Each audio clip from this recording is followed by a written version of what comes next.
Bom dia, meu nome é Leonardo Lopes e hoje vamos começar a tratar dos livros da República de Platão de forma separada, explicando o conteúdo de cada um deles. Eu lembro que temos um outro vídeo, eu vou deixar o link no final deste vídeo para a playlist que contém um outro vídeo que fizemos em que são explicadas de forma breve todos os conteúdos dos 10 livros da República de Platão. Mas o conteúdo de hoje é especificamente sobre o livro 1, detalhando de uma forma melhor do que o outro vídeo.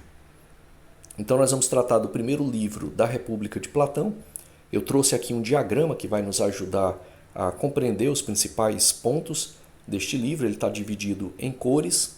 Cada cor vai trazer tópicos e subtópicos. E iniciando na cor roxa, temos a introdução ao diálogo. Então, primeiramente, é mostrado um contexto geral. Sócrates encontra Céfalo em Pireu.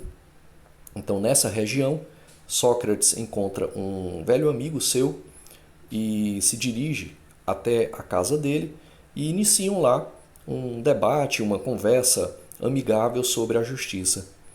Inicialmente, eles fazem reflexões iniciais tratando de temas mais prosaicos e não ainda sobre o grande tema da justiça. Eles vão falar sobre a questão da velhice, riqueza e virtude.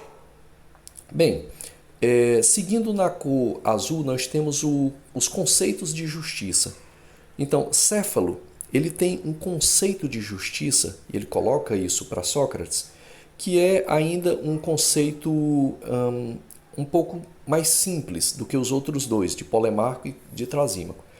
Para Céfalo, basicamente, a justiça significa dizer a verdade e devolver o que é devido.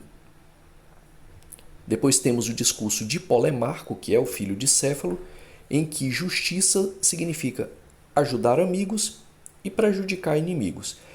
E por último, o diálogo mais complexo, mais difícil do livro 1, que é o de Trasímaco, que é um sofista, que ele vai dizer que a justiça é o interesse do mais forte, é aquilo que é posto pelo mais forte. O mais forte, por ser mais forte, impõe o que é justiça e obedecer a essa imposição dele seria o que seria justo. É o diálogo mais complexo, esse com Trasímaco, o que demanda de Sócrates um pouco mais de argumentação para ser dialeticamente refutado.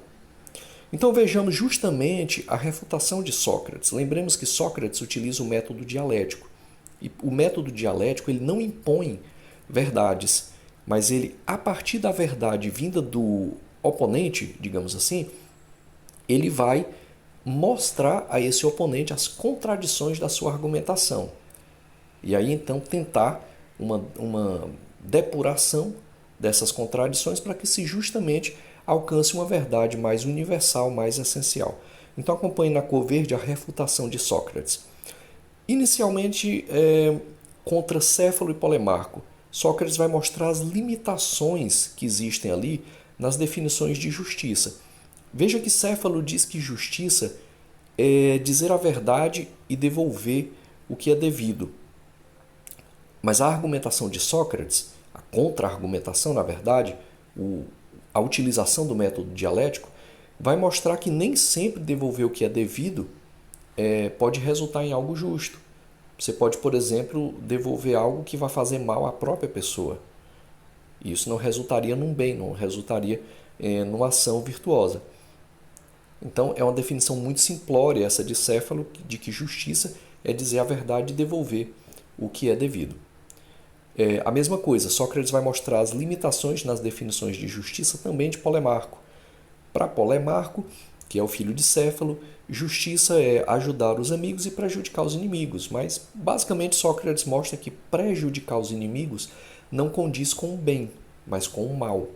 E como justiça está aparentada ao bem, não se deve nem mesmo prejudicar os inimigos.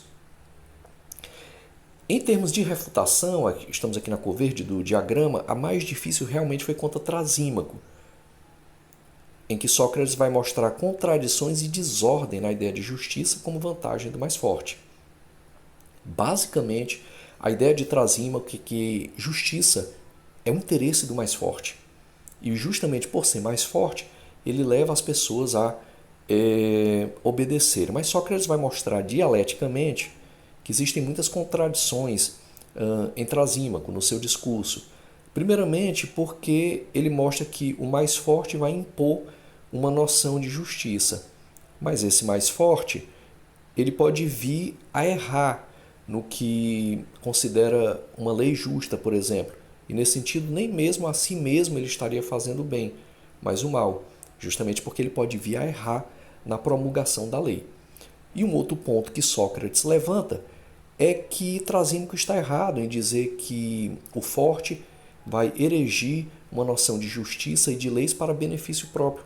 Sócrates vai mostrar a essência da justiça e do termo da virtude e política deve levar à felicidade. E a felicidade, nesse caso aí, politicamente falando, é promover o bem comum, é promover o bem do governado e não do governante. Porque mais à frente na República vai se mostrar que promover o bem próprio e não o bem da comunidade é cair na tirania. Platão vai mostrar isso nos outros livros que vão seguir. Bem, então na Cor Laranja vejamos que esse livro 1 ele tem temas filosóficos emergentes. O primeiro deles é a justiça na sociedade. Como levantar a questão da justiça, como trabalhar a questão da justiça, como encontrar a melhor definição da justiça, vai servir, digamos assim, para dar organização, ordem, paz, felicidade para uma sociedade. É uma questão que a gente lendo o livro 1 levanta.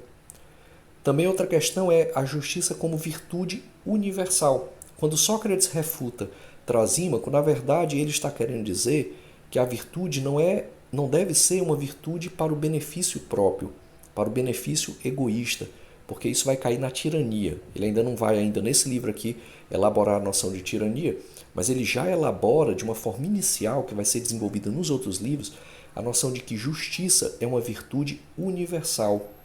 Ela é em si mesma, ontologicamente regulada, não para o benefício do governante, mas para o benefício dos governados. E nesse sentido há uma crítica também aos sofistas, que trazem uma noção de relativismo, segundo Platão. Sócrates, nesse sentido, esse primeiro livro, o Trasímaco, ele está representando a sofística de uma forma geral, a qual nós sabemos que era uma grande inimiga de Platão, porque Platão acusava os sofistas de trazer um relativismo epistemológico, ou seja, verdades que são relativas, que não têm um tom de universalidade. Bem, na cor amarela nós temos aqui o método socrático. O método socrático é o dialético, como já falamos ao longo aqui do vídeo, e usa diálogo como instrumento de investigação. Basicamente é uma investigação das argumentações. Sócrates lança uma pergunta, por exemplo, o que é justiça?